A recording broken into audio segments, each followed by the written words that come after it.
All right, all I can think about is Taskmaster stuff because Jason Mantzoukas is going to be on the show. So here are some Taskmaster tasks I think I would do pretty good at. Throw a tea bag from the furthest distance. I would basically have the exact same idea that we see the winner do, but I just feel like I could get more distance.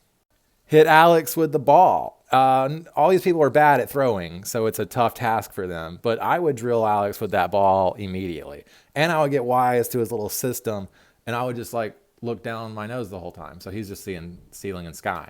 He can't figure out where I am.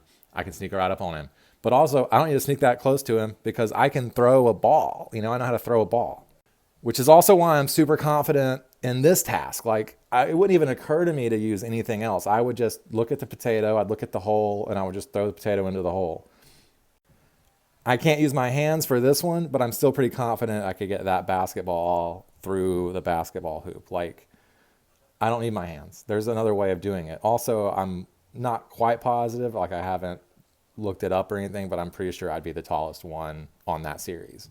All right, we got the throwing ones out of the way. I just feel like I'd be better at throwing stuff than them because I had to do it in school. But Taskmaster, the musical, this was a disgrace. Nobody involved even seemed to know what a musical was. They sang a song. They didn't perform a scene. They sang a song. They sang us, and it was horrible, and it was clearly improvised on the spot. And the other team just sang a song. And nobody involved likes musicals.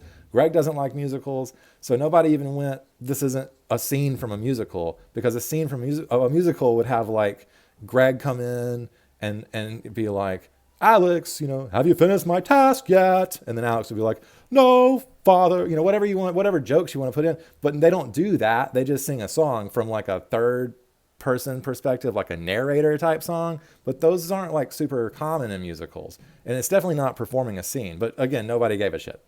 This is one that I feel like I don't think having like being an American has anything to do with it. I just think like I have common sense. Like I would obviously start by dividing the room into halves, and I would be like, is it on that side? And whatever his answer is, I would just go from there, and I would just keep splitting the room in half until I got down to it. Like that's the most systematic way of doing it. Same with this, right? Finding out this dude's occupation. I might even just start with like doctor, lawyer, and then like the moment he nods for or shakes his head, I guess, for doctor, I'm like, hell yeah. We just got to go through the doctors now. Bada bing, bada boom. But even if you don't do that, you can be like, does your profession start with a letter in the first half of the alphabet, right? Super easy. And you do that same one for that, like when they're dressed as a bird challenge.